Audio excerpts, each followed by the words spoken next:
ونصيرا وداعيا إلى الله بإذنه وسراجا منيرا أما بعد فإن خير الحديث كتاب الله وخير الهدي هدي محمد صلى الله عليه وسلم وشر الأمور محدثاتها وكل محدثة بدعة وكل بدعة ضلالة وكل ضلالة في النار أو كما قال الله تعالى في القرآن المجيد وفي فرقانه الحميد بعد أعوذ بالله من الشيطان الرجيم بسم الله الرحمن الرحيم يا أيها الناس اتقوا ربكم الذي خلقكم من نفس واحدة وخلق منها زوجها وبث منهما رجالا كثيرا ونساء واتقوا الله الذي تساءلون به والأرحام إن الله كان عليكم رقيبا وقال الله تعالى يا أيها الذين آمنوا اتقوا الله حق تقاته ولا تموتن إلا وأنتم مسلمون عن أبي هريرة رضي الله تعالى عنه قال قال رسول الله صلى الله عليه وسلم راقبهم الشيطان الراقبان أو شيطانان وثلاثهما رقبة رواه مسند أحمد سند صحيح আলহামদুলিল্লাহ যাবতীয় প্রশংসা গুণগান সিত্তসানা সিজদা শুকর সেই মহান মহিয়ান গরিয়ান আল্লাহ জাল্লা শানুহু আল্লাহ সুবহানাহু ওয়া তাআলার দরবারে যে আল্লাহ সুবহানাহু ওয়া তাআলা একটি সপ্তাহ পরে জুমা মসজিদে এসে 2 রাকাত সালাত আদায় করার তৌফিক দান করলেন সে রব্বুল আলামিনের দরবারে শুকরিয়া জ্ঞাপন করে বলি আলহামদুলিল্লাহ। সালাত এবং তাসলিম শান্তি বর্ষিত হোক নবী মুহাম্মদুর রাসূলুল্লাহ সাল্লাল্লাহু আলাইহি ওয়াসাল্লামের প্রতি, যার দেখানো পথ এবং পদ্ধতির মধ্যে রয়েছে মানব জাতির জন্য ইহকালীন সফলতা এবং পরকালীন মুক্তি। সে নবীর উপরে দরুদ সালাম শান্তির বারিধারা বর্ষিত হোক। আল্লাহুম্মা সাল্লি আলাইহি আল্লাহুম্মা বারিক আলা। সম্মানিত উপস্থিত হাজিরিন, দিনে মুসলিম ভাই, জবানিকার আড়ালে মা এবং ভগ্নীগণ, আজকের জুমার সংক্ষিপ্ত বিষয়বস্তু দৈনন্দিন জীবনে কিছু আদব। দৈনন্দিন জীবনে আমরা যে সকল ইসলামী শিষ্টাচার আদব আমাদের মধ্যে থাকা প্রয়োজন একজন মুসলিম হিসাবে, এই ব্যাপারে সংক্ষিপ্ত আলোচনা করে শেষ করব। আমা তৌফিকি ইল্লা বিল্লাহ আলাইহি তাওয়াক্কালতু ওয়া ইলাইহি উনীব। আল্লাহুম্মা আমিন। গত জুমাতে আমরা মসজিদে প্রবেশের, মসজিদে অবস্থানের এবং মসজিদে আসা যাওয়ার যে আদব বা ফজিলত এ নিয়ে আলোচনা করেছিলাম। সম্মানিত উপস্থিত হাজিরিন, আদব শব্দের বাংলা অর্থ হচ্ছে শিষ্টাচার, সুন্দর ব্যবহার, সুন্দর আচার আচরণ। যে কোনো ইবাদতে রাসূল সাল্লাল্লাহু আলাইহি ওয়াসাল্লামের তরিকা মোতাবেক সুন্দর অভ্যাসকে আদব বলা হয়। যেহেতু আমাদের নবী মুহাম্মদুর রাসূলুল্লাহ সাল্লাল্লাহু আলাইহি ওয়াসাল্লামকে আল্লাহ সুবহানাহু ওয়া তাআলা পৃথিবীর জমিনে সবচেয়ে ভদ্র, সবচেয়ে নম্র, সবচেয়ে বিনয়ী, সবচেয়ে সভ্য, সবচেয়ে মার্জিত রুচিশীল, সবচেয়ে আধুনিক স্মার্ট মানুষ হিসাবে গ্রহণ করেছে। সেই কারণে সেই মুহাম্মদ সাল্লাল্লাহু আলাইহি ওয়াসাল্লামের আদর্শ অনুপাতে আমরা যদি জীবন সাজাতে পারি, তাহলে প্রতিটি কাজে আমাদের কথা, কর্ম এবং অন্যান্য কাজ শিষ্টাচারের সাথে হবে, সুন্দর হবে, সৌহার্দ্যপূর্ণ হবে, নম্র এবং ভদ্রতার সাথে হবে। এই জন্য প্রতিটি ক্ষেত্রে একজন মুসলিম হিসাবে আমাকে এবং আপনাকে রাসূল মুহাম্মদ সাল্লাল্লাহু আলাইহি ওয়াসাল্লামের আদর্শ ফলো করতে হবে। প্রথমে যে বিষয়টি নিয়ে আলোচনা করব তা হচ্ছে আমাদের চলাফেরা। এটা আমাদের সাথে অত্যন্ত গুরুত্বপূর্ণ একটি বিষয়, কেননা প্রতিদিন সকাল থেকে সন্ধ্যা পর্যন্ত আপনি যখন বাড়ি থেকে বের হচ্ছেন, বাজারে যাচ্ছেন, অফিস আদালতে যাচ্ছেন, ব্যবসা বাণিজ্য করতে যাচ্ছেন, আপনাকে চলাফেরা করার প্রয়োজন হচ্ছে। এখন এই চলাফেরাটা কিভাবে রাসূল মুহাম্মদ সাল্লাল্লাহু আলাইহি ওয়াসাল্লামের মতো হবে, কিভাবে সবচেয়ে সুন্দর হবে, সবচেয়ে সুশ্রী হবে, দেখতে সুন্দর লাগবে, এবং কিভাবে আমরা এর মাধ্যমে সওয়াব হাসিল করতে পারবো, এটা জানা আমাদের জন্য অতীব জরুরি, তাই না?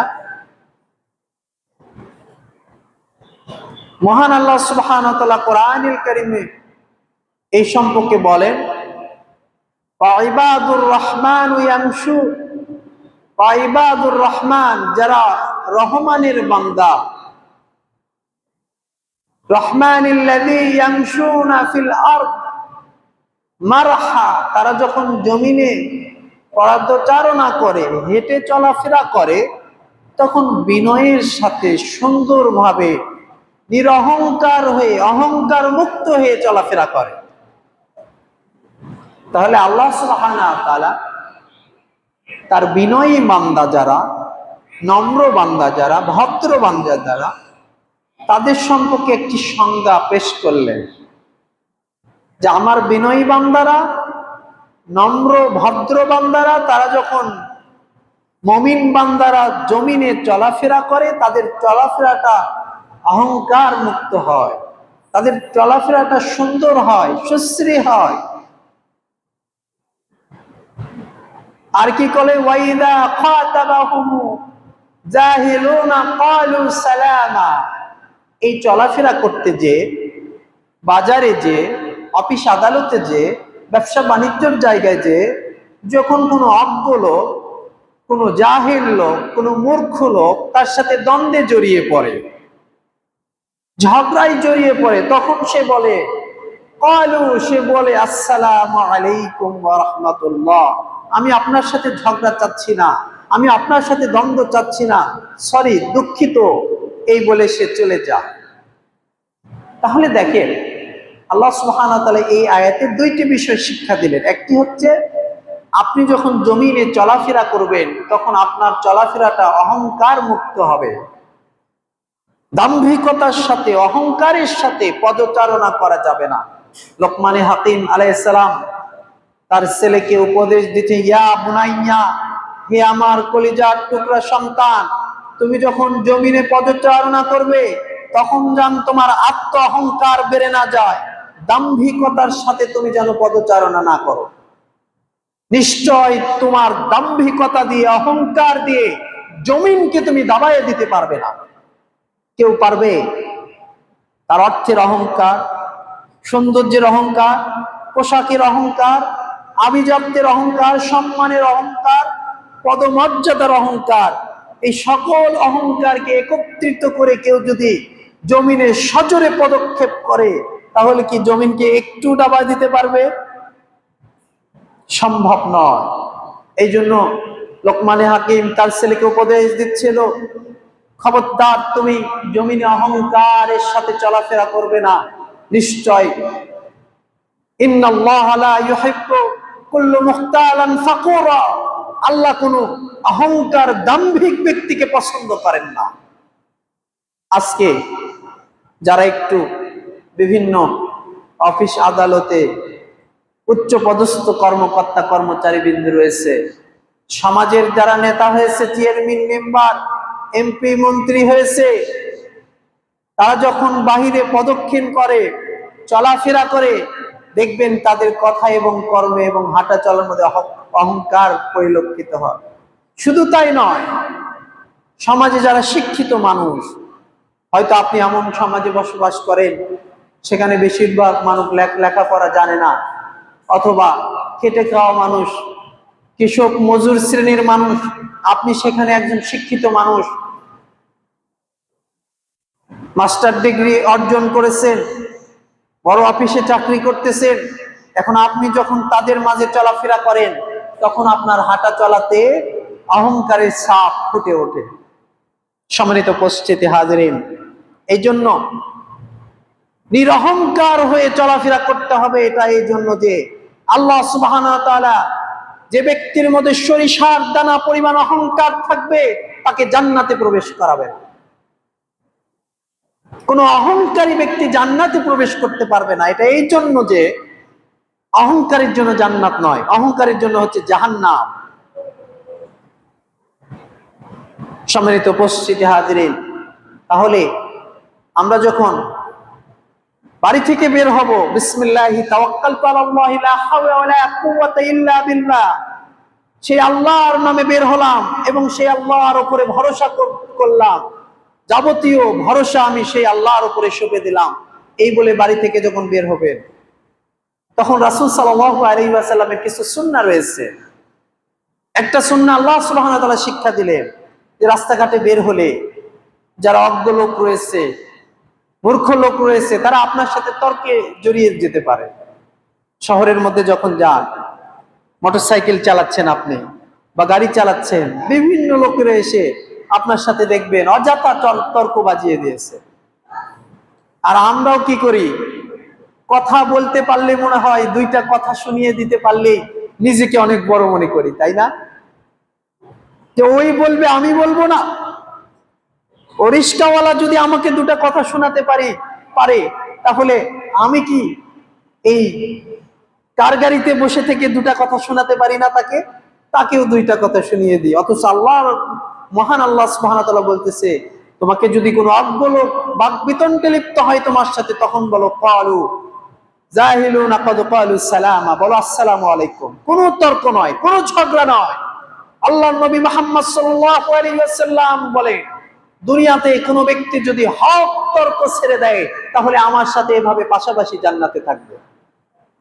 এই একটা নীতি যদি আপনি ফলো করেন, আপনার পরিবার সুন্দর হবে, আপনার স্ত্রীর সাথে আপনার সম্পর্ক সুমধুর হবে, বাবা মার সাথে সম্পর্ক সুমধুর হবে, বন্ধু বান্ধব, আত্মীয় স্বজন, পাড়া প্রতিবেশী, অফিসের কলিগের সাথে আপনার সম্পর্ক সুমধুর হবে। কি করতে হবে? হক তর্ক ছেড়ে দিতে হবে। দেখুন, আপনার সাথে আর কারো দ্বন্দ্ব হবে না। হক তর্ক ছেড়ে দেন, আপনি রাইট, এখানে আপনি হক, কিন্তু তর্ক করিয়েন না। বলতেছিলাম, রাসূল মুহাম্মদ সাল্লাল্লাহু আলাইহি ওয়াসাল্লাম আরো বললেন, যে ব্যক্তি মাসফালা মিনাল কাবাইনি মিনাল ইজারি ফিন্নার, অহংকার বশত তার পায়জামাকে, লুঙ্গিকে, ইজারকে সে হেসরিয়ে পড়বে, ওই ব্যক্তি জান্নাতে যাবে না। রাসূল মুহাম্মদ সাল্লাল্লাহু আলাইহি ওয়াসাল্লাম আরো বলেন, কোন ব্যক্তি যদি অহংকার নিয়ে দুনিয়া থেকে মৃত্যুবরণ করে, অহংকার তার মধ্যে ছিল, চলাফেরাতে ওঠা বসাতে অহংকার ছিল, এই ব্যক্তি যদি দুনিয়া থেকে এই অহংকার নিয়ে মৃত্যুবরণ করে, কাল কিয়ামতের ময়দানে আল্লাহ সুবহানাহু ওয়া তাআলা ওই ব্যক্তির উপরে ক্রোধান্বিত অবস্থায় তার সাথে আল্লাহর সাক্ষাৎ হবে। সুবহানাল্লাহ। আমি আপনি কি চাই যে আল্লাহ আমাদের উপরে ক্রোধান্বিত থাকুক যখন আমার আপনার সাথে সাক্ষাৎ হবে? আপনার রব আপনাকে সাক্ষাৎ দিয়েছে, দেখা করেছে, ওই সময় যদি আপনার রব আপনার প্রতি সন্তুষ্ট থাকে, হাস্যোজ্জ্বল থাকে, আপনার প্রতি দয়ার মমতা ভালোবাসা নিয়ে আপনার সামনে থাকে, কত সুন্দর হবে, তাই না? কিন্তু আমার আর আপনার এই বদ খারাপ গুণের জন্য, খারাপ অভ্যাসের জন্য আল্লাহ সুবহানাহু ওয়া তাআলা আমার আপনার সাথে দেখা করবেন রাগ নিয়ে, ক্রোধ নিয়ে। সম্মানিত উপস্থিতি হাজিরিন, রাসূল মুহাম্মদ সাল্লাল্লাহু আলাইহি ওয়াসাল্লাম এরকম একজন ব্যক্তির ঘটনা সহিহ বুখারীতে এসেছে। 5789 নম্বর হাদিস। রাসূল মুহাম্মদ সাল্লাল্লাহু আলাইহি ওয়াসাল্লাম বলেন, বনি ইসরাইলের এক লোক ছিল, সে একদা সুন্দর, দামি, সুশ্রী, ভালো দেখতে একটা পোশাক পরিধান করলো। এরপরে চিরুনি দিয়ে তার চুলগুলোকে সুন্দর করে আঁচড়ালো। আশ্রয়ের পরে সে যখন জমিনে বের হলো, বাড়ি থেকে বের হলো, তখন সবাই তার দিকে দেখতে লাগলো। আর সেই ব্যক্তি মনে মনে অহংকার করতে লাগলো, এই বলে যে দেখো আমার পোশাকটা কত সুন্দর, দেখো আমার চুলগুলো কত সুন্দর করে আঁচড়িয়েছি, দেখো আমাকে কত সুন্দর লাগতেছে। এইরকম ভাবে ওই ব্যক্তি অহংকার করা শুরু করলো। যখন সে পদক্ষেপ করতেছিল, আল্লাহ সুবহানাহু ওয়া তাআলা এই অহংকারী ব্যক্তিকে পছন্দ করলেন না। সঙ্গে সঙ্গে ওই ব্যক্তি যে জমিনের উপরে দাঁড়িয়েছিলেন, ওই জমিন সহ সেখান থেকে দাবিয়ে দিলেন। আল্লাহ নবী মুহাম্মদ সাল্লাল্লাহু আলাইহি ওয়াসাল্লাম আরো বললেন, কিয়ামত পর্যন্ত এই ব্যক্তি জমিনের নিচে দাবতেই থাকবে, দাবতেই থাকবে। সম্মানিত উপস্থিতি হাজিরিন, এই ব্যক্তির কথা একটু চিন্তা করেন আপনি। আজকের সময়ে যদি এরকম হতো যে যারা এই যে পোশাকের অহংকার করতেছে, সম্পদের অহংকার করতেছে, সৌন্দর্যের অহংকার করতেছে, সম্মানের অহংকার করতেছে, সমাজে যখন চলাফেরা করে তাকব্বুরের সাথে, অহংকারের সাথে, আত্মহমিকার সাথে চলাফেরা করে, আমাদের পরিস্থিতি কি হতো? যদি আল্লাহ সুবহানাহু ওয়া তাআলা আমাদের প্রতি রহমান না হতেন, দয়ালু না হতেন, ক্ষমাশীল না হতেন, তাহলে প্রত্যেকটা অহংকারী ব্যক্তি বনি ইসরাইলের ওই লোকের মতো দাবিয়ে যেত। সাহাবীগণ জিজ্ঞাসা করলেন, ইয়া রাসূলুল্লাহ, সবাই তো চায় তার জুতাটা একটু সুন্দর হোক, পোশাকটা একটু সুন্দর হোক, টুপিটা একটু সুন্দর হোক, তাহলে এই সৌন্দর্য কি অহংকারের অংশ? তখন আল্লাহর নবী সাল্লাল্লাহু আলাইহি ওয়াসাল্লাম বললেন, না না, তোমরা আসলে বুঝতে পারোনি। ইন্নাল্লাহা জামিল ইউহিব্বুল জামাল, আল্লাহ সুন্দর, তিনি সৌন্দর্যকে পছন্দ করেন। এটা অহংকার নয় যে তুমি সুন্দর একটা জামা পরবে, সুন্দর একটা টুপি পরবে, সুন্দর একটা আলখাল্লা পরবে, এটা অহংকার নয়। বরং অহংকার ওটাই যেটা হচ্ছে তুমি সুন্দর পোশাক পরে যখন বাইরে পদক্ষেপ করবে, তুমি সজোরে পদক্ষেপ করবে অহংকারের সাথে, এবং এটা বোঝাতে চেষ্টা করবে আমি শ্রেষ্ঠ, যারা রয়েছে সবাই আমার থেকে নিচ, ইনো। এটাই অহংকার। সম্মানিত উপস্থিতি হাজিরিন, এই জন্য আমরা যখন জমিনে চলাফেরা করব বিনয়ের সাথে। রাসূল সাল্লাল্লাহু আলাইহি ওয়াসাল্লামের সুন্নাহ হচ্ছে, তিনি যখন জমিনে চলাফেরা করতেন মাথাটাকে সামনের দিকে একটু ঝুঁকে নিতেন, চোখগুলো এরকম উপরে তুলে রাখতেন না। আজকে শহরে যখন চলাফেরা করি, খালি ডানে বায়ে, সামনে পিছনে, বিলবোর্ডে আর পরনারী আর পরপুরুষ শুধু চোখে পড়ে, তাই না? রাসূল সাল্লাল্লাহু আলাইহি ওয়াসাল্লাম এভাবে উপরের দিকে তাকিয়ে হাঁটতেন না, তিনি সামনের দিকে সামান্য ঝুঁকে হাঁটতেন, যে তার ডানে বায়ে যদি কোনো মহিলা লোক, মেয়ে লোক থাকতো, তাদেরকে দৃষ্টিগোচর হতো না, তাদেরকে চোখে পড়তো না, অর্থাৎ চক্ষুর আড়ালে থাকতো তারা। সম্মানিত উপস্থিতি হাজিরিন, আর কি করতেন? রাসূল সাল্লাল্লাহু আলাইহি ওয়াসাল্লাম খুব ধীরে হাঁটতেন না, মহিলাদের মতো খুব ধীরে হাঁটতেন না, এবং হরিণের মতো চাঞ্চল্য ছিল না তার মধ্যে হাঁটার মধ্যে। মানে তিনি খুব জোরে যেতেন না এবং খুব ধীরেও হাঁটতেন না, তিনি মাঝারি আকারে হাঁটতেন। সাহাবীগণ বলেন, রাসূল সাল্লাল্লাহু আলাইহি ওয়াসাল্লাম এমন ভাবে হাঁটতেন যিনি উঁচু স্থান থেকে নিচুর দিকে নামতেছে। অনেক সময় হেঁটে হেঁটে যখন একটা ব্রিজ থেকে আপনি হেঁটে হেঁটে নামেন, তখন কি দৌড়িয়ে নামেন? না। আবার ধীরে ধীরে নামেন, তাও নয়। মানে হাঁটাটা একটু জোরেই নামে, কিন্তু এটার মধ্যে দৌড়ুর ভাব আসে না, এবং স্লো, একেবারে ধীরে এরকমও নয়, মানে মাঝারি বর্ণের হাঁটা তিনি দিতেন। আর মহিলাদের ক্ষেত্রে সুন্নাহ হচ্ছে তারা বিনয়ের সাথে ধীরে হাঁটবে। রাসূল সাল্লাল্লাহু আলাইহি ওয়াসাল্লাম বলেছেন যে তারা এমন জোরে পদক্ষেপ করবে না যাতে করে তাদের শরীরের উঁচু নিচু অংশগুলো দেখা যায়। যখন মহিলারা বাহিরে বের হয় ইয়াতাখাত্তাতুহু শায়াতিন, শয়তান তাদেরকে স্পর্শ করে, ফলে তাদের হাঁটার গতি বেড়ে যায়, হাত পা চলাফেরা নাড়াচাড়া বেড়ে যায়। এই জন্য হাঁটার সুন্নাত মহিলাদের ক্ষেত্রে হচ্ছে তারা বিনয়ের সাথে ধীরে ধীরে হাঁটবে, এমন সজোরে পদক্ষেপ করবে না যাতে তাদের শরীরের স্পর্শকাতর অঙ্গগুলো দেখা যায়। সম্মানিত উপস্থিতি হাজিরিন, বলতেছিলাম পথ চলতে হবে রাসূল সাল্লাল্লাহু আলাইহি ওয়াসাল্লামের মতো করে, এবং রাসূল সাল্লাল্লাহু আলাইহি ওয়াসাল্লাম যেভাবে দ্রুত হাঁটতেন এবং তিনি হাঁটার দিকে লক্ষ্য রাখতেন, সামনে পিছনে খুব একটা খেয়াল করতেন না। রাসূল সাল্লাল্লাহু আলাইহি ওয়াসাল্লাম মাঝে মাঝে সাহাবীদেরকে বলতেন, তোমরা একটু খালি পায়ে হাঁটো। খালি পায়ে হাঁটার মধ্যে বারাকা রয়েছে। আজকের আধুনিক বিজ্ঞান বলে, যারা সকালবেলা এই শিশির ভেজা ঘাসের উপরে হাঁটে, এখান থেকে অনেক রোগের মহা ঔষধ রয়েছে। আজকে 1400 বছর পরে বিজ্ঞান যেটা প্রমাণ করেছে, আজ থেকে 1450 বছর আগে নবী মুহাম্মদ রাসূলুল্লাহ সাল্লাল্লাহু আলাইহি ওয়াসাল্লাম সাহাবীদেরকে খালি পায়ে হাঁটার নির্দেশ দিয়েছে। আজকে শহরে জীবনে যদি বলা যায় যে শেষ কবে আপনি খালি পায়ে হেঁটেছিলেন, বলবে যে মনে পড়ে না, তাই না? সকাল থেকে সন্ধ্যা পর্যন্ত, এমনকি ওই বাড়িতে প্রবেশের পরেও জুতাটা যখন, অফিসের জুতাটা যখন খুললো, এরপরে বাড়িতে আরেকটা জুতা রেখে দিয়েছে, সেটা পরে বাড়ির ভিতরে, ঘরের ভিতরে হাঁটবেন। ঠিক আছে না? একটু খালি পায়ে হাঁটবেন, বিশেষ করে মাটিতে হাঁটবেন, যাতে করে আল্লাহ সুবহানাহু ওয়া তাআলার জমিন থেকে আপনি কল্যাণগুলো নিতে পারেন। আল্লাহ নবী সাল্লাল্লাহু আলাইহি ওয়াসাল্লাম খালি পায়ে হাঁটার ব্যাপারে নির্দেশ দিয়েছেন।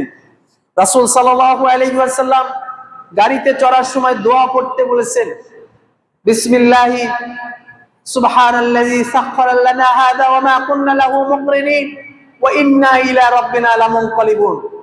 রাসূল মুহাম্মদ সাল্লাল্লাহু আলাইহি ওয়াসাল্লাম বলেন, তোমরা যখন উঠে চড়ো, গাধাতে চড়ো, খচ্চরে চড়ো, আজকে আপনারা যারা প্লেনে চড়তেছেন, বাসে চড়তেছেন, মোটরসাইকেলে চড়তেছেন, সিএনজিতে চড়তেছেন, চড়ার সময় এই দোয়াটা আপনি পড়েন। ছোট্ট একটা বই হিসনুল মুসলিম, এই বইয়ের মধ্যে প্রায় 167 দোয়া রয়েছে। আপনার ছেলে মেয়ে যারা ক্লাস 5-এ পড়ে, কতই তো বই কিনে দিলেন, উপন্যাস, গল্প, আর একটা দোয়ার বই তার হাতে তুলে দিন, সেখান থেকে ছোট ছোট দোয়াগুলো, একেবারে সাধারণ ছোট ছোট দোয়াগুলো সে নিজেই মুখস্থ করতে পারবে। এভাবে যদি আপনার ছেলে মেয়েকে 50, 60টা, 70টা দোয়া শেখানো যায়, তাহলে পুরো দিনটা তার ইসলামী তরিকার উপর, ইসলামী নিয়ম নীতির উপরে কাটবে ইনশাআল্লাহ। সম্মানিত উপস্থিতি হাজিরিন, বলতেছিলাম এই সাথে আমাদের সফরের কিছু আদব রয়েছে। বাড়ি থেকে বের হলাম সফরের উদ্দেশ্যে, রাসূল সাল্লাল্লাহু আলাইহি ওয়াসাল্লাম বলেছেন, রাকিবুহুমুশ শাইতান, কোন ব্যক্তি যদি একাকী সফর করে সে শয়তান। কোন ব্যক্তি যদি একাকী সফর করে সে শয়তান। ওয়ারাকিবুহুমুশ শাইতানা শাইতানানি, আর কেউ যদি 2 জনে সফর করে সেও শয়তান। বলবেন 2 জনে সফর করে সেও শয়তান, এটা কি রকম হলো? আমি তো আমার স্ত্রীকে নিয়ে অনেক সফর করি, তাহলে কি হবে? এখানে 2 জন ছেলে অথবা 2 জন মেয়ের কথা হাদিসে বোঝানো হয়েছে, যে 2 জন মেয়ে একসাথে অথবা 2 জন ছেলে একসাথে। ওয়া সালাসুহুম রাকিবুন, এবং 3 জন যদি সফর করে, এটা হচ্ছে উত্তম সফর, এটা হচ্ছে বৈধ সফর, এটা হচ্ছে সবচেয়ে ভালো। এই কথা মুহাম্মদ সাল্লাল্লাহু আলাইহি ওয়াসাল্লাম বলেছেন।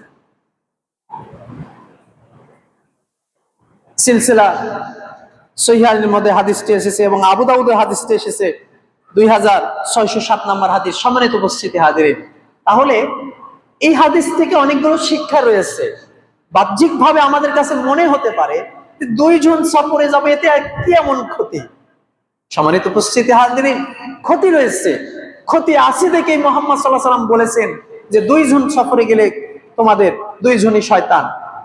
অর্থাৎ 2 জন সফরে গেলেন, একজন প্রকৃতির ডাকে সাড়া দিতে অথবা যে কোনো কারণে একটু আড়ালে গেল, তখন আপনি একাকিত্বের মধ্যে পড়ে গেলেন, তাই না? একজন ওয়াশরুমে গেল, বাথরুমে গেল, আপনি তখন একাকী বসে আছেন। চুরি হতে পারে আপনার লাগেজ, ছিনতাই হতে পারে, আপনাকে কেউ এসে অপহরণ করতে পারে। যদি মেয়ে লোক হয় তাহলে তার জন্য জীবনের অনেক বিপদ রয়েছে, ফিতনার ফাসাদের মধ্যে পড়ে যাওয়ার আশঙ্কা রয়েছে। এই জন্য যখন তিনজন কোনো সফরে যায়, ওই সফরটা শ্রেষ্ঠ সফর, ওই সফরটা সুন্দর সফর, তিনের অধিক যত হবে তত ভালো। এজন্য পিতামাতাদেরকে এখান থেকে শিক্ষা নিতে হবে। আপনি আপনার ছেলেকে একাকী সফরে পাঠাচ্ছেন, একাকী আপনার ছেলে বিভিন্ন জায়গায় ঘুরে বেড়াচ্ছে, এটা কিন্তু তার দ্বীনের জন্য, ঈমানের জন্য, তার ঈমান টিকে রাখার জন্য বড় প্রতিবন্ধকতা। এই জন্য আমাদেরকে এই সকল বিষয়ে খেয়াল রাখতে হবে। দ্বিতীয় ব্যাপার হচ্ছে, রাসূল সাল্লাল্লাহু আলাইহি ওয়াসাল্লাম বলেছেন, খবরদার কোন মেয়ে লোক তার পিতা, তার স্বামী, তার দাদা, তার নানা এবং তার মাহরুম যাদের সাথে সাক্ষাৎ হালাল, এই সকল ব্যক্তি ছাড়া কোনো মেয়ে লোক এক রাত বা একদিনের পথ সফর করতে পারবে না। আজকের আধুনিক সময়ে বলবেন এক রাত একদিন তো অনেক সময়, এখানে প্লেনে উঠলে 8 ঘন্টার মধ্যে আমেরিকায় যাওয়া যাবে, তাই না? 9 ঘন্টার মধ্যে আমেরিকা, 6 ঘন্টা 3 ঘন্টার মধ্যে আপনার সৌদি আরবে যাওয়া যাচ্ছে। তাহলে দূরের পথ, হাদিসের ব্যাখ্যা হবে এখানে, যেখানে দূরের পথ সেখানে মহিলারা একাকী যেতে পারবে না। রাসূল সাল্লাল্লাহু আলাইহি ওয়াসাল্লাম এই ব্যাপারে আরো কঠিন কথা বললেন। মেয়ে লোক তোমরা শোনো, নারীরা তোমরা শোনো, যারা তোমরা আল্লাহকে বিশ্বাস করো, যারা তোমরা মুহাম্মদ সাল্লাল্লাহু আলাইহি ওয়াসাল্লামের উপরে যে কিতাব নাযিল হয়েছে সেই কিতাবকে বিশ্বাস করো, যারা তোমরা মুহাম্মদ সাল্লাল্লাহু আলাইহি ওয়াসাল্লামকে নবী হিসাবে বিশ্বাস করো, খবরদার মাহরুম ছাড়া তোমরা বাড়ি থেকে বের হবে না। এই কথা কে বলে? মুহাম্মদ সাল্লাল্লাহু আলাইহি ওয়াসাল্লাম। আজকে দেখেন, ইফটিজিং, ধর্ষণ, আরো নারীদের যে অশ্লীলতা, বেহায়াপনা, এর বেশিরভাগ কারণ হচ্ছে নারীরা এখন মাহরুম ছাড়া বাড়ি থেকে বের হয়। তাহলে নারী লোকরা বলবে, আমরা কি বাড়ি থেকে বের হব না? বাড়ি থেকে আপনি ততটুকু বের হতে পারবেন যতটুকুর মধ্যে আপনি মনে করেন যে এখানে আমার এলাকা, এখানে আমার গ্রাম, আমি আমার ওই পাড়াতে আমার বাবার বাড়ি, আমার বোনের বাড়ি, এইটুকু রাস্তা 5 মিনিট, 10 মিনিট, আধা ঘন্টা সময় আমি যেতেই পারি। এটা একটা বিষয়। কিন্তু এখান থেকে আপনি ঢাকাতে চলে যাচ্ছেন, খুলনাতে চলে যাচ্ছেন, ইউনিভার্সিটিতে পড়ে চট্টগ্রামে, বগুড়া থেকে সেখানে চলে যাচ্ছে একজন মেয়ে, তার সাথে কোনো ভাই নেই, বাবা নেই, কোনো মাহরুম নেই। সে বাসে সারা রাত বসে থাকলো একটা গায়রে মাহরুম, গায়রে পুরুষের সাথে। আর কি যে গল্প গুজব, আর কি যে অশ্লীলতা আর বেহায়াপনা আপনি যদি দেখতেন। সবাই এই কথা আমি বলতেছি না, কিন্তু এই সকল দিক থেকে ফিতনার আশঙ্কা রয়েছে। আর যেখানে যেখানে ইসলামে ফিতনার আশঙ্কা রয়েছে, ওই রাস্তাগুলো, ওই ছিদ্রগুলো ইসলাম বন্ধ করে দিয়েছে। প্রিয় দিনী মুসলিম ভাই, এই জন্য সফরের ব্যাপারে আপনাদেরকে আরো সাবধান, সতর্ক হতে হবে। মেয়ে লোকরা যেন বাড়ি থেকে একাকী বের না হয়, এদিকে খেয়াল রাখতে হবে। মেয়ে লোকদেরকে আল্লাহর নবী সাল্লাল্লাহু আলাইহি ওয়াসাল্লাম বলেন, তোমরা যখন বাড়ি থেকে বের হবে, হতে পারে সেটা বাজার, হতে পারে পাশের গ্রাম তোমার বোনের বাড়ি, হতে পারে তোমার নানির বাড়ি, হতে পারে তোমার আত্মীয় স্বজনের বাড়ি, যত কাছেই হোক না কেন, তোমরা তোমাদের যারা বাবার নেতৃত্বে রয়েছে, বাবার দায়িত্বে রয়েছে, বাবার কাছ থেকে অনুমতি নিবে। যারা স্বামীর দায়িত্বে রয়েছে, স্বামীর কাছ থেকে অনুমতি নিবে। যারা ছেলের দায়িত্বে রয়েছে, ছেলেদের কাছ থেকে অনুমতি নিবে। আজকে দেখা যাচ্ছে একজন মেয়ে লোক আপনার এই দক্ষিণভাগ গ্রাম থেকে বগুড়া শহরে চলে গিয়েছে, স্বামী জানেই না। ফোন দিয়েছে, কোথায় তুমি? বলছে একটু মার্কেটে বগুড়া এসেছে, তাই না? রাসূল সাল্লাল্লাহু আলাইহি ওয়াসাল্লাম নিষেধ করেছে যে তোমরা তোমাদের স্বামীদের, তোমাদের ছেলেদের, তোমাদের দায়িত্বশীলদের অনুমতি ছাড়া বাড়ি থেকে বের হবে না। এছাড়া রাসূল সাল্লাল্লাহু আলাইহি ওয়াসাল্লাম সফরের ব্যাপারে, দূরে যাওয়ার ব্যাপারে একটি সুন্নাহ শিক্ষা দিয়েছেন। বৃহস্পতিবার রাসূল সাল্লাল্লাহু আলাইহি সফরের জন্য তিনি সাহাবীদেরকে নসিহত করতেন, যে হাদিসটি সহিহ বুখারীতে 2950 নম্বর হাদিস, মাকতাবায়ে শামিলাও হাদিসটি এসেছে, যে রাসূল সাল্লাল্লাহু আলাইহি ওয়াসাল্লাম বলতেন, তোমরা বৃহস্পতিবারের দিনে সফরে যাও, আর সফরে যাওয়ার সময় সব সময় সকাল বেলা যাও। আনা উম্মতি ফি বারাকাতি দুবুরিহা, আমার উম্মতের জন্য সকাল বেলার বারাকা রয়েছে। রাসূলের সময় অনেক সাহাবীরা খালি হাতে মক্কা থেকে মদিনায় এসেছিল, পরবর্তীতে ব্যবসায় এত বারাকা হয়েছে, মদিনার মধ্যে সবচেয়ে বড় ধনী হয়ে গেছে, এরকম নজির রয়েছে। আর তাদের বেশিরভাগ সাহাবীদের জীবনে ছিল তারা সকালবেলা ব্যবসা করতেন, সকাল সকাল বাজারে যেতেন। আজকে শহরে জীবনে আমরা সকাল কাকে বলে এটা দেখি না। সূর্য কখন ওঠে অনেক ভাইদেরকে জিজ্ঞাসা করে, ছাত্র ভাইদেরকে বলেন তো শেষ সূর্য ওঠা কবে দেখেছেন? মনে পড়ে না, তাই না?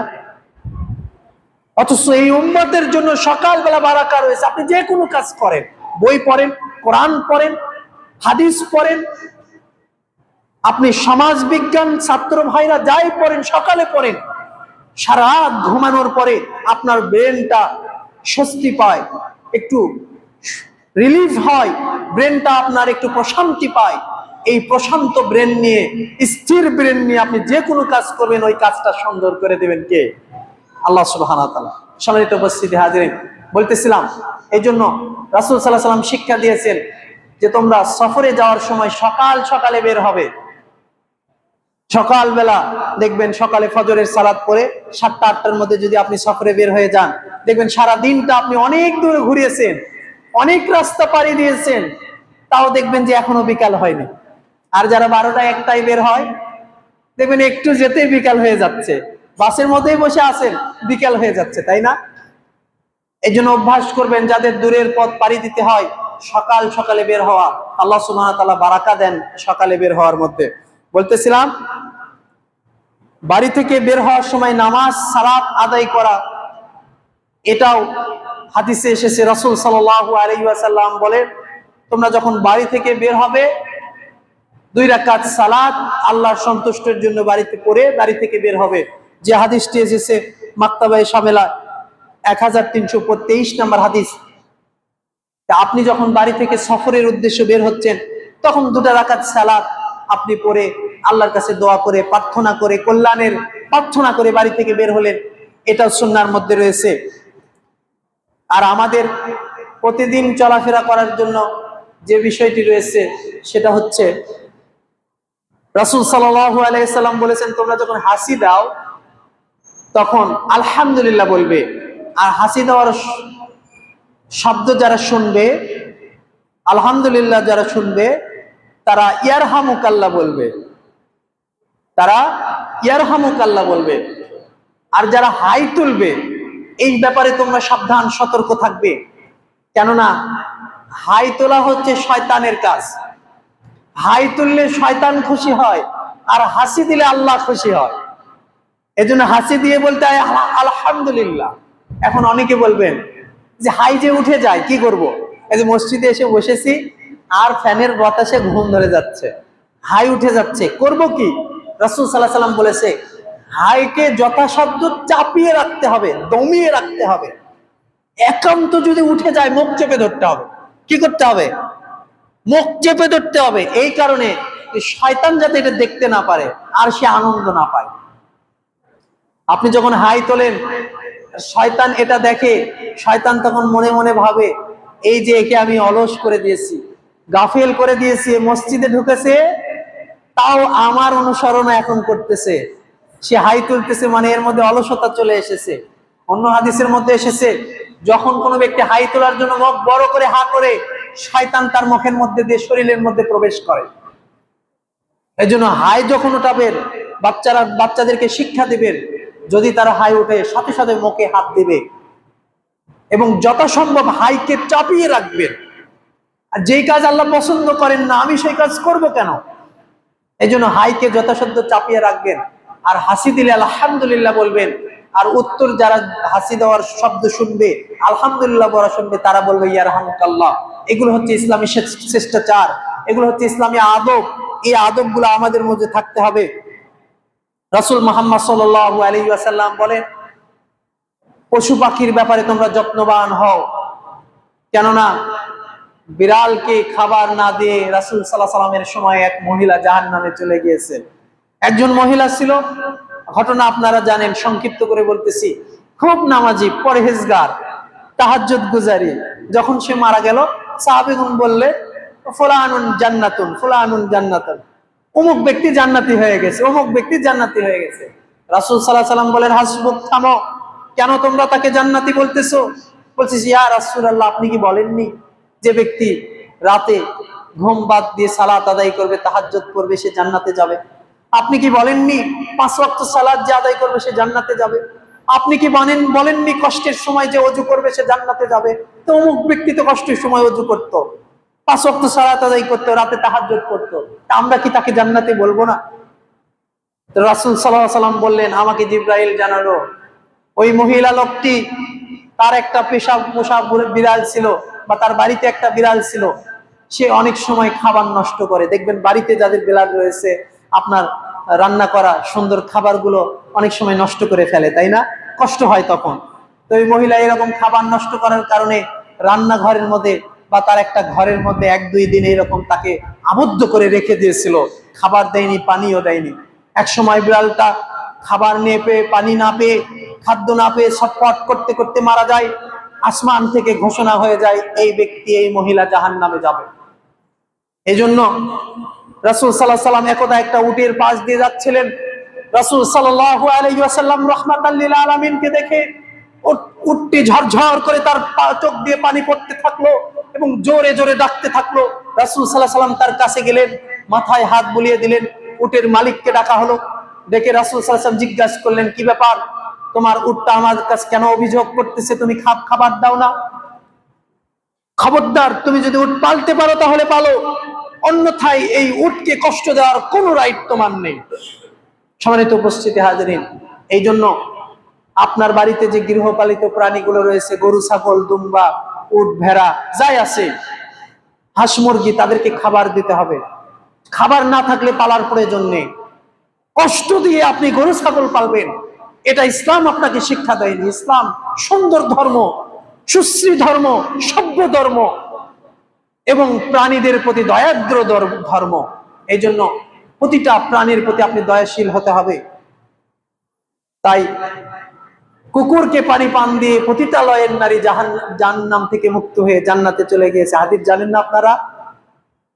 কুকুর একটা নিচু প্রাণী, শৃগাল একটা নিচু প্রাণী, তার প্রতি যদি আপনি দয়া দেখান, এই দয়ার বিনিময়ে আল্লাহ সুবহানাহু ওয়া তাআলা আপনাকে পুরস্কৃত করবেন। তাহলে কুকুর, শৃগালকে যদি দয়া দেখে পুরস্কার পাওয়া যায়, হাঁস, মুরগি, গরু, ছাগলকে দয়া দেখে পুরস্কার পাওয়া যায় না? আল্লাহ রাসূল সাল্লাল্লাহু আলাইহি ওয়াসাল্লাম বলেছেন, তোমরা গরু, ছাগল, বিশেষ করে ছাগল পালন করো, তারা তার মনিবের জন্য, মালিকের জন্য সকাল এবং সন্ধ্যায় কল্যাণের দোয়া করে। আপনার গরুটা যাকে আপনি খাবার দেন, সকাল এবং সন্ধ্যা সে আপনার কল্যাণের জন্য দোয়া করে। আপনার হাঁস, মুরগি, কবুতর যেগুলো বাড়িতে রয়েছে, সেগুলোকে যে আপনি খাবার দেন সকাল এবং সন্ধ্যা, এগুলো সাদাকার নেকি আপনার আমলনামাতে লেখা হচ্ছে। খেয়াল করেন কি? একটু নিয়ত রাখবেন এইভাবে। খালি এই নিয়ত রাখেন না যে বড় একটা বলদ পেলেছে, লালন পালন করেছি, কুরবানির হাটে বেচে দেবো, অনেকগুলো টাকা পাবো, তাই না? একটু এই নিয়ত রাখেন যে ছাগলকে, গরুকে, গাভীকে, হাঁস, মুরগিকে আমি যে খাওয়াচ্ছি, এর বিনিময়ে আল্লাহ আমাকে সাদাকার নেকি দিচ্ছে। এরকম নিয়ত রাখতে হবে। পরিশেষে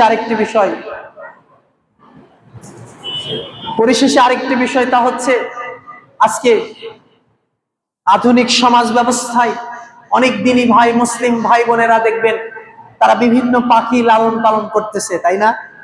খাঁচার মধ্যে পাখি আবদ্ধ করে লালন পালন করতেছে। এই ব্যাপারে ইখতিলাফ রয়েছে। তবে সৌদি আরবের একদল আলেমের মত আপনাদের কাছে একটু শোনাই।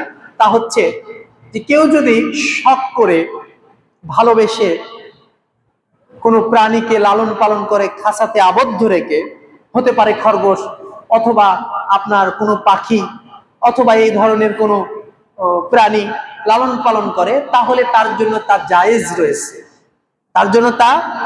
জায়েজ রয়েছে, এবং এর ব্যবসাও হালাল। এই খাঁচাতে প্রাণী লালন পালন যারা করতেছে, এর ব্যবসাও বৈধ। তবে একটি জিনিস খেয়াল রাখতে হবে, তা হচ্ছে এই প্রাণীগুলোকে যেন কষ্ট না দেওয়া হয়। ওই যে আগের যে কথাটা, আপনি লালন পালন করেন, দেখা যাচ্ছে খাবার, সকালের খাবার বিকালে দেন, বিকালের খাবার রাতে দেন, আপনার ব্যস্ততার অজুহাতে আপনি খাবারই দেন না, পরের দিন সকালে যে খাবার দিচ্ছেন আল্লাহর রাস্তে। যদি এই রকম হয়, আপনার লালন পালনের প্রয়োজন নেই। যদি তার যত্ন করতে পারেন, যদি তাকে সুন্দরভাবে খাওয়াতে পারেন, তার ভালো সেবা সুস্থতা করতে পারেন, তাহলেই লালন পালন করবেন, অন্যথায় নয়। এই জন্য যারা পাখি লালন পালন করেন, ঠিক আছে, এখানে আরেকটা জিনিস রয়েছে, তা হচ্ছে অপচয়। দেখবেন অনেক দিনী ভাইরা তারা কবিতর লালন পালন করে, অধিক কবিতর লালন পালন করতেছে। কবিতরের ব্যাপারে একটি কথা রাসূল সাল্লাল্লাহু আলাইহি ওয়াসাল্লাম বলেছেন, যে ব্যক্তি তালি দিয়ে, হাতের মধ্যে তালি দিয়ে কবিতর উড়ায়, রাসূল সাল্লাল্লাহু আলাইহি ওয়াসাল্লাম একদা এক ছেলেকে এরকম দেখে বলতেছে, উপরে যেটা উঠতেছে ওটাও শয়তান, নিচে যেটা উড়াচ্ছে ওটাও শয়তান। কবিতর উড়ানোওয়ালাকে আল্লাহ রাসূল শয়তান বলেছে এই কারণে যে ঘন্টার পর ঘন্টা সময় দেখবেন এরা এর পিছনে লাগাই দিয়েছে। এক শ্রেণীর যুবক ভাইকে আমি চিনি, যারা সারা দিন রাত 24 ঘন্টা কবিতরের পিছনে সময় নষ্ট করে। আছে না এরকম? আল্লাহর রাস্তায় আপনার আল্লাহর দেওয়া সময়গুলোকে আপনি এভাবে অপচয় করবেন না। প্রিয় দিনী মুসলিম ভাই, আপনি লেখাপড়া করুন, আপনি আপনার ক্যারিয়ার গঠন করুন, আপনি আপনার জন্য ভালো কিছু দুনিয়াতে রেখে যাওয়ার চেষ্টা করুন। কেন আপনি আপনার দিন রাত 24 ঘন্টা কবিতরের পেছনে লাগিয়ে দিয়েছেন?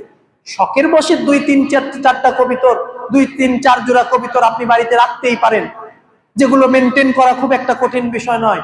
কিন্তু আপনি একটা ফার্ম দিয়ে রেখেছেন শখের বসে, সকাল এবং সন্ধ্যায় তাদের পেছনে সময় অপচয় করতে হচ্ছে। এই শিক্ষা আপনি কোথায় থেকে পেয়েছেন? যদি বাণিজ্যিক ভাবে হয় সেটা ভিন্ন বিষয়, বাণিজ্যিক ভাবে হলে আমি সেটা নিয়ে কথা বলতেছি না, কিন্তু আপনি শখের বসে এই সময় কেন অপচয় করতেছেন? আল্লাহ সুবহানাহু ওয়া তাআলা আমাদেরকে বোঝার তৌফিক দান করুন, আল্লাহুম্মা আমিন। সম্মানিত উপস্থিতি হাজরিন, বলতেছিলাম যে সকল আদবের কথা আমরা বললাম, এগুলো রাসূল মুহাম্মদ সাল্লাল্লাহু আলাইহি ওয়াসাল্লামের শিক্ষা দেওয়া বিষয়। এগুলো আমাদের জীবনে যদি আপনার বাস্তবায়ন করতে পারি, তাহলে আমাদের বাকি জীবনগুলো সুন্দর হবে, সুখময় হবে, আনন্দ এবং উদ্দীপনায় ভরে যাবে ইনশাআল্লাহ। এজন্য আমরা নিজেরা এগুলো আমল করব, আমাদের ছেলে মেয়েদেরকে আমল করাবো, এবং আমাদের প্রতিবেশী, আমাদের বন্ধু বান্ধব সবাইকে দাওয়াত দিব ইসলামের এই সুন্দর সুব্যবস্থাগুলো, সুন্দর আদবগুলো মেনে চলার, যাতে আল্লাহ আমাদেরকে তৌফিক দান করেন, আল্লাহুম্মা আমিন। প্রতিপালক আপনি বড় দয়াবান, আপনি বড় রহমান, আমরা বড় গুনাহগার। রব্বুল আলামিন, আমরা এই জুমা থেকে ফিলিস্তিনের মুসলমানদের জন্য দোয়া করি, আপনি তাদেরকে হেফাজত করুন, আপনি তাদের জানমালের নিরাপত্তা দান করুন। রব্বুল আলামিন, মুসলিম শাসকদেরকে আপনি শক্তিশালী করুন, মারদুত ইয়াহুদি এবং নাসারাদেরকে আপনি দুর্বল করে দিন। নিশ্চয় ইন্নাল্লাহা আযাবুন শাদীদ, আপনার কষ্ট বড়, আপনার আযাব বড় কঠিন। সম্মানিত উপস্থিতি হাজিরিন, সেই সাথে আমরা আমাদের জন্য দোয়া করি, আল্লাহ সুবহানাহু ওয়া তাআলা আমাদেরকে যেন শিফায়ে আজেলা, শিফায়ে কামেলা দান করে। যারা অসুস্থ রয়েছে তাদেরকে, আর যারা আমরা এখানে উপস্থিত রয়েছি তাদেরকে সকলকে আল্লাহ সুবহানাহু ওয়া তাআলা ক্ষমা করে দেন। আমাদের নারীদেরকে ক্ষমা করে দেন, আমাদের পুরুষদেরকে ক্ষমা করে দেন, আমাদের ছোট এবং বড়দেরকে আল্লাহ সুবহানাহু ওয়া তাআলা ক্ষমা করে দেন। আমরা যারা অর্থের অভাবে, চাকরির অভাবে এখনো বিবাহ শাদী করতে পারছি না, আল্লাহ সুবহানাহু ওয়া তাআলা তার নিজ অনুগ্রহের হাত দিয়ে যেন আমাদের প্রতি রহমত নাজিল করেন এবং আমাদেরকে বিবাহ করার তৌফিক দান করেন। সম্মানিত উপস্থিতি হাজিরিন, যারা এখনো অসচ্ছল রয়েছি, আল্লাহ যেন আমাদেরকে সচ্ছল করে দেন। যারা এখনো অভাবী রয়েছি, আমাদেরকে অভাব মুক্ত করে দেন। যারা ঋণগ্রস্ত রয়েছি, আল্লাহ যেন তার নিজ অনুগ্রহ দিয়ে আমাদেরকে ঋণ মুক্ত হওয়ার তৌফিক দান করেন। হাযা মা ইনদানা ওয়া ইলমুকুম ওয়া লাআল্লাকুম তাশকুরুন। ওয়া সাল্লাল্লাহু আলা নাবিয়িনা মুহাম্মদ।